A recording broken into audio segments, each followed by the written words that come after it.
أغرب لحظات للحيوانات اتصورت على غفلة. بس الأول لو عايزين الكلب ده يكسب الحرب اشتركوا في القناة قبل الفيديو ما يخلص. رقم 6، الغزالة دي اتصورت وهي بتاكل تعبان.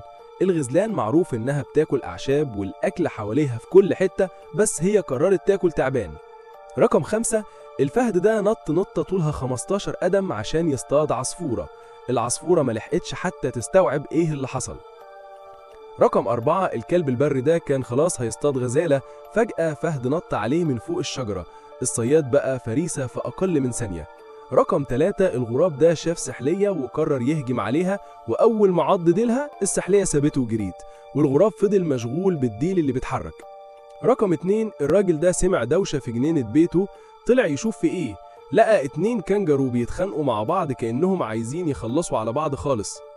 رقم 1، الزرافة دي شافت سلحفة ماشية في حالها، بس شكل الزرافة ما عجبهاش سرعة السلحفة، وفضلت تزقها من ورا عشان تحاول تخليها تمشي أسرع.